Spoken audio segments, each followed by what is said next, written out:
రాజాసాబ్ మళ్ళీ రీషూటా? ఒక్క మాటతో క్లారిటీ ఇచ్చేసిన makers.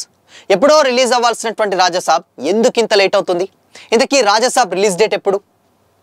Have a look.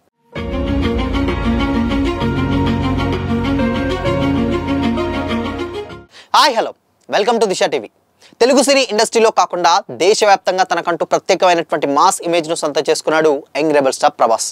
Baahubali సిరీస్తో ప్రపంచవ్యాప్తంగా గుర్తింపు తెచ్చుకున్న డార్లింగ్, ఆ తర్వాత సాహో, రాధేశ్యామ్, ఆదిపురుష్, సలార్, కల్కి 28, 98 ఏడీ సినిమాలు, ఇలా వరుసగా భారీ స్థాయిలో సినిమాలు చేస్తూ దూసుకుపోతున్నాడు. ప్రభాస్ సినిమాలు రిలీజ్ అంటే అభిమానులకు పండుగే. ప్రభాస్ ది రాజాసాబ్ మూవీ ద్వారా కూడా సంక్రాంతికి ఆడియన్స్ ముందుకు రాబోతున్నాడు. Prabhas style, family entertainment, horror, comedy లాంటి అన్ని ఎలిమెంట్స్తో రాబోతుంది ది రాజాసాబ్. ఈ మూవీని మారుతి డైరెక్ట్ చేస్తున్నారు. ఈ భారీ సినిమాపై ఇప్పటికే ఇండస్ట్రీలో మంచి బజ్ అయితే ఏర్పడింది. పీపుల్ మీడియా ఫ్యాక్టరీ బ్యానర్ పై టీజీ విశ్వప్రసాద్ ఈ సినిమాని భారీ బడ్జెట్తో నిర్మిస్తున్నారు. ఈ సినిమాలో నిధి అగర్వాల్, మాలవిక మోహన్, రిద్దిక్ కుమార్ హీరోయిన్ గా యాక్ట్ చేస్తున్నారు. తమన్ మ్యూజిక్ రాజాసాబ్ కి మరో పెద్ద ఎసెట్ గా మారబోతుంది.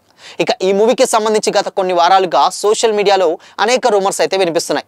జనవరి 9న సంక్రాంతి బరిలో రాజాసాబ్ వస్తుందని మూవీ టీం ముందుగానే అనౌన్స్ చేసినప్పటికీ షూటింగ్ ఇంకా కంప్లీట్ కాలేదని, రీషూట్లు జరుగుతున్నాయని, ఓటీటీ డీల్ కూడా ఇంకా ఫైనలైజ్ కాలేదన్న వార్తలు సోషల్ మీడియాలో వైరల్ అయ్యాయి. దీంతో ఫ్యాన్స్ లో కొంత గందరగోళం కూడా ఏర్పడింది. మరి నిజంగానే సినిమా సంక్రాంతికి రాకపోవచ్చా అనే డౌట్లు కూడా పెరిగాయి. మరోవైపు తమిళ స్టార్ హీరో విజయ్ తన కొత్త మూవీ జననాయకన్ కూడా జనవరి 9నే రిలీజ్ చేయడానికి ప్రభాస్ సినిమా రిలీజ్ డౌట్ లో ఉందనుకొని ఈ ఖాళీ స్లాట్ ను ఉపయోగించుకోవాలని టాలీవుడ్, కోలీవుడ్ వర్గాల్లో చర్చ జరిగాయని కూడా ప్రచారం జరిగింది. దీంతో ది రాజాసాబ్ రిలీజ్ డేట్ చుట్టూ మరింత డౌట్లు పెరిగిపోయాయి. అయితే ఈ రూమర్లకన్నిటికీ ఎగ్జిక్యూటివ్ ప్రొడ్యూసర్ ఎస్కేఎన్ లేటెస్ట్ గా చెక్ పెట్టేశారు. పండగకు వస్తున్నాం, పండగ చేస్తున్నామని ఎస్కేఎన్ ట్వీట్ చేయడంతో ది రాజాసాబ్ జనవరి 9నే థియేటర్లోకి రాబోతున్నట్లు ఫిక్స్ అయిపోయింది. దీంతో ఫ్యాన్స్ లో మళ్ళీ జోష్ పెరిగింది. సోషల్ మీడియాలో #Raja Saab on Jan 9, #Prabhas is back అంటూ హ్యాష్ట్యాగ్లు ట్రెండ్ అవుతున్నాయి. ఈ సినిమాకి సంబంధించినటువంటి ఇప్పటి వరకు టీజర్, ట్రైలర్ రిలీజ్ కాగా ఫస్ట్ సింగిల్ పై ఎలాంటి అప్డేట్ అయితే లేదు. బట్ రిలీజ్ టైం దగ్గరగా కొత్త ట్రైలర్ తో పాటే పాటలు కూడా వరుసగా రిలీజ్ చేయాలని మేకర్స్ ప్లాన్ చేస్తున్నారని తెలుస్తుంది. రిలీజ్ డేట్ పై క్లారిటీ వచ్చేయడంతో ఈసారి సంక్రాంతి విన్నర్ ప్రభాస్ అని ఫ్యాన్స్ అప్పుడే సంబరపడిపోతున్నారు. కానీ గతంలో రిలీజ్ అయినటువంటి ప్రభాస్ అన్ని సినిమాలు సోలోగానే రిలీజ్ అయ్యాయి. సాహో కావచ్చు, రాధేశ్యామ్ కావచ్చు, ఆదిపురుష్ కావచ్చు, అండ్ దాని తర్వాత సలార్ కావచ్చు, కల్కి 28, 98 కావచ్చు. ఈ సినిమాలన్నీ కూడా ప్రభాస్ సినిమా అంటే డెఫినెట్ గా ఆ వీక్ లో అండ్ దాని తర్వాత వీక్ లో కూడా సోలోగా వచ్చినటువంటి సినిమా ఒకే ఒకటి ఉంటుంది. బట్ ఈసారి డిఫరెంట్ గా, అంటే బాహుబలి తర్వాత ఎప్పుడూ కూడా వేరే సినిమాతోటి క్లాష్ ఎప్పుడు కాలేదు డార్లింగ్. బట్ ఇన్ని సంవత్సరాల తర్వాత సంక్రాంతి బరిలో, అది కూడా అటుపక్క మెగాస్టార్ అండ్ దాని తర్వాత Tamil star hero Vijay and దాని తర్వాత పరాశక్తి తోటి శివకార్తికేయన్ అండ్ నారి నారి నడుమ మురారి తోటి శర్వానంద్ ఉన్నారు. అండ్ ఇప్పుడుగా భర్తమాశైలకి విజ్ఞప్తి వస్తున్న సినిమాతోటి రవితేజ కూడా కొత్తగా పోటీలోకి ఎంటర్ అయ్యాడు. కాబట్టి ఇన్ని థియేటర్స్, అంటే ప్రభాస్ ఒక్క సినిమా రిలీజ్ అయితేనే థియేటర్స్ చాలా చాలా కష్టంగా మారుతాయి.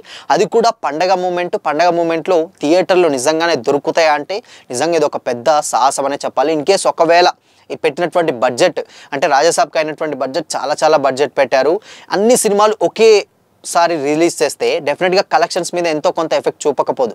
ఇన్ కేస్ ఒక్క సినిమా కూడా కొంచెం అటు ఇటుగా నెగిటివ్ టాక్ అయింది అనుకుంటే మాత్రం సినిమా చాలా లాస్ని అయితే చూడాల్సి వస్తుంది. ఈవెన్ అది ఏ సినిమా అయినా కానీ. ఇన్ కేస్ పండగ వాతావరణం కాబట్టి ఫ్యామిలీ ఆడియన్స్ అందరూ కూడా ఎక్కువగా ఫ్యామిలీ సినిమాలకే చూస్తుంటారు. ఇక్కడ రాజాసాబ్, మనశంకర్ వరప్రసాద్ ఓకే, బట్ వచ్చే సినిమాలన్నీ కూడా అదే జోనర్. ఇప్పుడు భర్తమాశైలకి వచ్చేది కూడా అదే జోనర్. వాళ్ళకు సంక్రాంతి పర్ఫెక్ట్ అని ఆ డేట్ లాక్ చేసుకున్నారు. అనగనగా ఒక రాజు కూడా అదే, నవీన్ పొలిశెట్టి అదే లాక్ చేసుకున్నారు. అండ్ దాని తర్వాత విజయ్ జననాయకన్ కూడా సేమ్ ఫ్యామిలీ ఓరియంటెడ్ మూవీ కాబట్టి ఒక మెసేజ్ కూడా ఉంటుంది కాబట్టి అది కూడా సేమ్, అంటే రిలీజ్ అయ్యేటువంటి డేట్ అన్నిటికీ పర్ఫెక్ట్ టైమే. బట్ కాకపోతే ఇక్కడ థియేటర్స్ సమస్య చాలా పెద్దగా ఉండబోతుంది. ఎందుకంటే ఒక సినిమాకి ఇన్ కేస్ మెగాస్టార్, ప్రభాస్ సినిమాలకి కొంచెం కష్టమయ్యేటువంటి థియేటర్ లిస్ట్, ఇప్పుడు ఈ కొత్త సినిమాలు అంటే ఇప్పుడు వచ్చేటువంటి మిడ్ రేంజ్ సినిమాలు అన్నీ కూడా యాడ్ అయితే నిజంగా థియేటర్స్కి చాలా ఇబ్బంది అవుతుంది. కలెక్షన్స్ మీద కూడా ఎంతో కొంత కాదు చాలా ప్రభావం చూపే ఛాన్సెస్ అయితే ఉంటుంది. మరి ఈ బడ్జెట్ రికవరీ చేయాలంటే సోలో డేట్స్ పెద్ద సినిమాలకు చాలా అవసరం. మరి ఇవన్నీ దృష్టిలో పెట్టుకొని జనవరి 9కి వస్తుందా, లేదు అంటే దాని తర్వాత ఏమన్నా ప్లాన్ చేసుకుంటారో తెలియదు. కానీ బట్ అప్పటి వరకు ఎవరు మాట్లాడుకుంటారు, ఎవరు తగ్గుతారు, ఎవరికి ముందుకు వస్తారో తెలియదు. కానీ స్టిల్ ఇప్పటి వరకు అయితే ఈ డేట్స్ని అయితే లాక్ చేసుకొని పెట్టుకుంటున్నారు. సో మరి ఈ సంక్రాంతికి ఇవన్నీ సినిమాలు కనుక ఒకవేళ రిలీజ్ అయితే ఈ సినిమాలన్నింటిలో సంక్రాంతి విన్నర్ ఎవరు అనుకుంటున్నారు? కామెంట్ చేయండి.